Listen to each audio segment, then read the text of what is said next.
नमस्कार, capital TV का खास शो राहुल का अग्निपथ देख रहे हैं आप। मैं हूं आपके साथ पूजा। दिल्ली चलो की कोशिश में लगे किसानों और सरकार के बीच बातचीत से समाधान निकालने की कोशिश जारी है। बॉर्डरों पर सख्त सुरक्षा बलों की तैनाती है। ड्रोन से आंदोलनकारियों पर नजर रखी जा रही है। कह सकते हैं कि जिस लंबी प्लानिंग के तहत किसान एकजुट हुए, उसकी धार अब सुस्त पड़ती जा रही है, जिसे देख राहुल गांधी भी मायूस होकर आज दिल्ली से वापस अपनी अन्याय यात्रा में शामिल होने के लिए पहुंचे। भारत जोड़ो न्याय यात्रा का बिहार में दूसरा चरण आज से शुरू हुआ। यात्रा अब 2 दिनों तक बिहार में रहेगी। बिहार कांग्रेस में टूट की भी खबर है और खबर यह भी है कि कल बिहार के सासाराम में राहुल गांधी किसानों के साथ मुलाकात करेंगे। तो आखिर किसानों के आंदोलन के बीच राहुल गांधी कौन सी ऐसी रणनीति बना रहे हैं, आखिर क्या चल रहा है कांग्रेस पार्टी में, बताएंगे आपको। चर्चा के लिए मेरे साथ स्टूडियो में मौजूद हैं कैपिटल टीवी के एग्जीक्यूटिव एडिटर राजीव जी। सर, आपका बहुत बहुत स्वागत है। धन्यवाद। वापस जाएंगे, इसकी तारीख का तो ऑफिशियल अनाउंसमेंट नहीं हुआ था, अचानक से क्यों भाग गए राहुल गांधी बिहार? क्योंकि अब उनके लिए यहाँ पर कोई जगह बची नहीं है। वो ये नहीं चाहते हैं कि दिल्ली के अंदर रहें, और दिल्ली में जो इंडी अलायंस की टूट फूट हो रही है, हर रोज खबरें आ रही है, उसके लिए उन्हें जवाब देना पड़े कि आप तो कोऑर्डिनेट कर रहे थे दिल्ली के कांग्रेस नेताओं से, लेकिन फिर भी संभल नहीं पा रहा कोई। दूसरी वजह यह है कि दिल्ली में अब किसान आंदोलन, जो ये तथाकथित फर्जी किसान हैं, बॉर्डर पर डटे हुए हैं अभी तक। जैसे लगता है कि जब तक दिल्ली नहीं आएंगे तब तक उनकी मांग मानी नहीं जाएगी। ऐसे मांग तो मानी ही नहीं जाएगी, लेकिन सरकार की इस बार ऐसी प्लानिंग रही कि उसके बाद वो पंजाब से चलकर हरियाणा ही इंटर न कर पाए, दिल्ली कहाँ जाएंगे। अब इन लोगों को लगा कि जिस तरीके से सरकार इस बार सख्त है, वो दिल्ली नहीं पहुंचने देगी, और खट्टर का डंडा तैयार, आंसू गैस के गोले तैयार, ड्रोन तैयार, और उसके बाद जो बची खुची इन लोगों के शौक थे वो पैरामिलिट्री फोर्सेस ने पूरे कर दिए। ये छटपटा रहे हैं। अब दिखा क्या रहे हैं मीडिया वाले को? अब दिखा रहे हैं कि देखो, ये मेरे आंखों में चोट लग गई है, आंख में जलन हो रही है, पीठ पे डंडे लगे हैं, पैर में लग गए हैं। ये घाव जख्म दिखा रहे हैं कि देखो ये जख्म है हमारे। सिंपैथी क्रिएट कर रहे हैं, सिंपैथी क्रिएट करने की कोशिश कर रहे हैं, लेकिन ये कोशिश कामयाब होगी, क्योंकि जब तुम सिंपैथी की कोशिश करोगे तो पुलिस ने भी कहा हमारे 30 से ज्यादा जवान घायल हैं। एक डीएसपी को इन लोगों ने पत्थर मार के सर फोड़ दिया। ये कौन से किसान हैं जो वहां से आए हैं? तो ये पूरे इंतजाम करके आए हैं जैसे कि जंग लड़ने जा रहे हैं। आपको जब सरकार ने रुकने के लिए कहा, किसी स्टेट गवर्नमेंट ने कहा हमारी सीमा में आओ, तो शांतिपूर्ण तरीके से आओ। ऐसा नहीं कि तुम लाओ लश्कर के साथ आओ, ऐसे कि जैसे कि ट्रैक्टर ट्रॉली में ट्रैक्टर के आगे ऐसे लगाए हुए हो, जैसे कि कोई गाड़ी भी आए तो उसको टक्कर मार के गिरा दो। ये स्टंट का मैदान नहीं है। हमारे यहाँ लॉ एंड ऑर्डर की सिचुएशन क्रिएट हो सकते हैं, हम इसे बर्दाश्त नहीं करेंगे।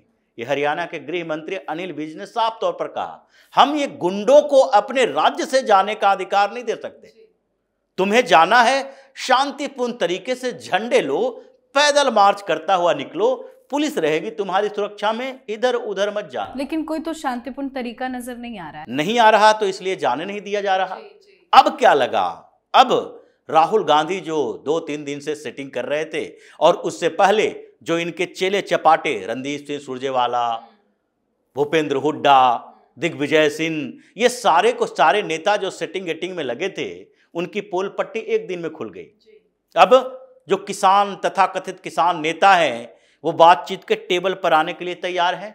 और ये जगजीत सिंह डल्लेवाल, जो कि ये ऑर्गेनाइज किया है, अलग अलग जिलों में जाकर ये फर्जी किसान बनाकर इन लोगों को लाया यहां, वो क्या कह रहा है? उसके स्टेटमेंट से तो कांग्रेस को डूब मरना चाहिए। ये सब समझ में आ गया कि क्यों तुमने ये आंदोलन क्रिएट किया है, ये हंगामा क्रिएट किया है। उसने साफ तौर पर कहा कि देखिए, मोदी, प्रधानमंत्री नरेंद्र मोदी है जो बहुत पॉपुलर है, पूरे देश में पॉपुलर है। अब इस समय चुनाव के पहले उनके पॉपुलरिटी पर एक दाग लगाने के लिए हम लोगों ने ये किसानों का मुद्दा उठाया कि ये किसान खुश नहीं है आपकी नीतियों से। कौन से किसान? पंजाब के कुछ क्षेत्रों के किसान, वो भी पंजाब के सिख किसान। ये कौन से किसान होते हैं जो किसी क्षेत्र विशेष में बैठे हुए लोग, जिसमें हर गांव से ये लोग जाके यार अपील करते हैं चलो दिल्ली घुमा के लाते हैं, वहां पर पैसे की व्यवस्था होगी, वहां पर हमारे साथ 2-3 बड़ी बड़ी पार्टियां हैं। ये पॉलिटिकल वर्कर हैं जी, कांग्रेस के पॉलिटिकल वर्कर, उसके बाद ये आम आदमी पार्टी के पॉलिटिकल वर्कर, जो कि प्रदेश के अंदर इन लोगों को राजनेताओं का संरक्षण हासिल है और इनके नेताओं को बड़े नेताओं का संरक्षण हासिल है।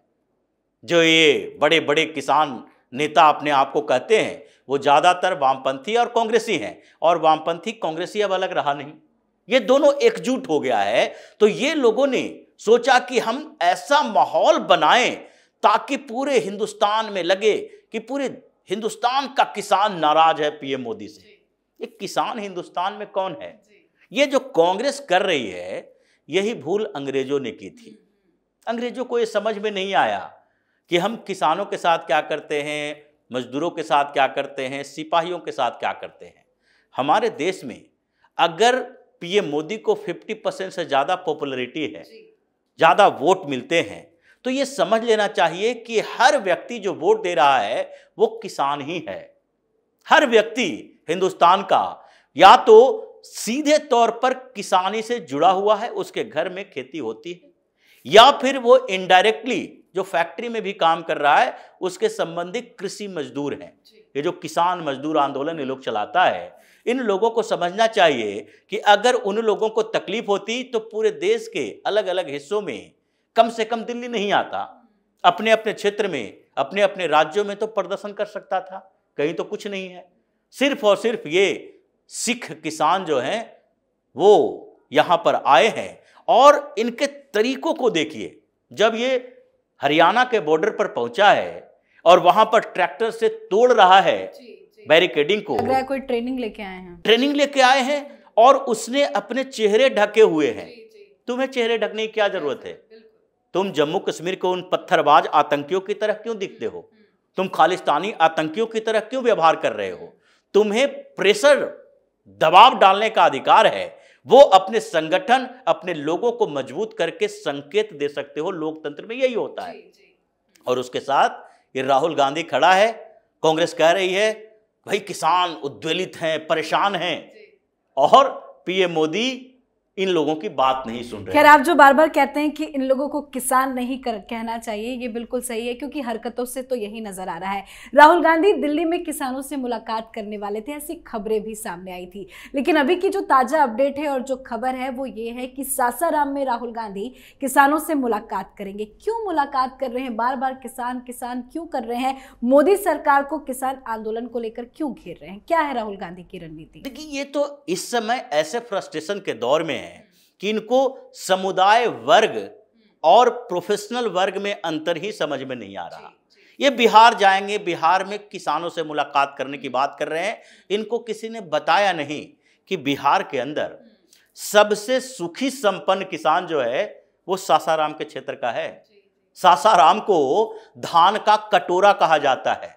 पूरी तरीके से इरिगेशन सिस्टम वहां दुरुस्त है, सोन नदी का नहर है वहां पर, और इसलिए उस क्षेत्र में सासाराम से, औरंगाबाद से होता हुआ पटना जिला के कुछ क्षेत्रों में जो नहर की व्यवस्था है, वहां के किसान पूरी तरीके से संपन्न हैं।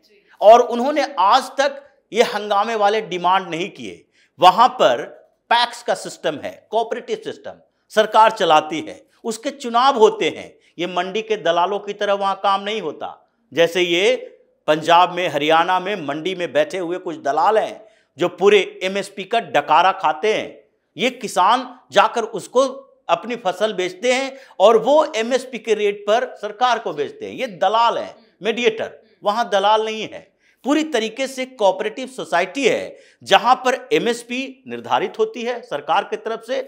वो धान लेते हैं किसानों से और उसे राइस मिल में पहुंचाया जाता है, और फिर वही सोसाइटी उस चावल को सरकार को देती है, एफसीआई को देती है। और उसके बाद जो बीच में पैसे ढुलाई के, राइस मिल के खर्च होते हैं वो भी कोऑपरेटिव सोसाइटी के पास होता है।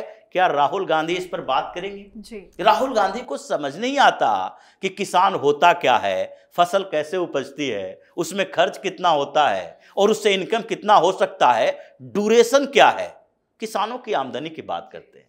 हर प्रोफेशन में मंथली इनकम होता है, नौकरी करते हैं, सैलरी मिलती है, वहां पर चक्र चलता है 3 से 4 महीने में एक फसल, और एक फसल में जो कीमत आप ले रहे हैं उसके अनुसार आप देखेंगे कि 3 फसलों का चक्र है तो तीनों मिलाकर कमाई कितनी हो रही है। ये किसान की आय दुगनी तिगनी करने की बात पर मोदी सरकार को घेरते हैं। इन लोगों को समझना चाहिए कि किसान नाराज नहीं है, उसको लग रहा है एक बार धान की फसल उपजाए, फिर कोई रबी की फसल में आ गए और फिर खरीफ की फसल में आ गए, मतलब कैश क्रॉप भी वहां कर रहे हैं, मुंडेरे पर कुछ खेती कर रहे हैं, वो अपनी किसी तरीके से इनकम को बढ़ा रहे हैं कैश क्रॉप के माध्यम से। लेकिन ये कांग्रेस के दलालों को पता नहीं है और इसलिए दिग्विजय सिंह जैसा लोग आता है, ये किसान हैं, मतलब जमींदार राजवाड़े वाले किसान। इन लोगों को तकलीफ इस बात की है कि ये जो सारे के सारा सिस्टम जिस तरीके से मोदी के खिलाफ अलग अलग गुटों में बंट के लगा हुआ है, फिर भी आखिरकार भारतीय जनता पार्टी इतनी बढ़ कैसे रही है। अब इस तकलीफ में पगलाया हुआ है, ये सब हर जगह सेटिंग करने में जुटा हुआ है, चाहे सुप्रीम कोर्ट में हो, हाई कोर्ट में हो, या अभिषेक मनु सिंघवी ये जैसा दलाल वकील सुप्रीम कोर्ट में इतने केस की पैरवी करता है गांधी नेहरू परिवार का और फिर कांग्रेस का। ये राज्यसभा में किस आधार पर अभिषेक मनु सिंघवी को बंगाल से, कभी इस बार हिमाचल प्रदेश में 1 सीट राज्यसभा की कांग्रेस के लिए, और वो भी अभिषेक मनु सिंघवी जैसे लोग। मतलब तुमने सारे पार्टी के अंदर दलालों को पाल रखा है अपने फायदे के लिए कि हमारा केस मुकदमा लड़ लेगा। जैसे लालू यादव ने भेज दिया था राम जेठमलानी को, उनको भी चाहिए। ममता बनर्जी भी वकील को भेजती हैं। ये सब वकीलों को भेजते इसलिए है कि हमारे चोर चकारे वाले जितने भ्रष्टाचार के केस चल रहे हैं उसमें मुफ्त के पैरवीकार बन जाए। इन लोगों के पास सेटिंग है सुप्रीम कोर्ट में, हाई कोर्ट में, इतने दिनों से प्रैक्टिस कर रहे हैं, बड़े वकील हैं। तो जब आप हर जगह पर सिस्टम में अपने उन लोगों को भर के रखे हो तो उससे जनता का लेना देना नहीं है।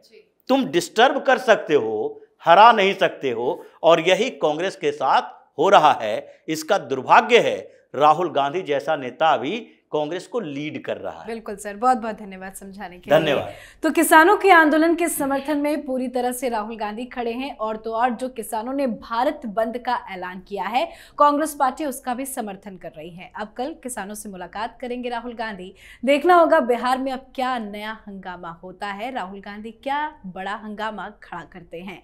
आप अपनी राय कमेंट कर लिखे। देखते रहिए कैपिटल टीवी। नमस्कार।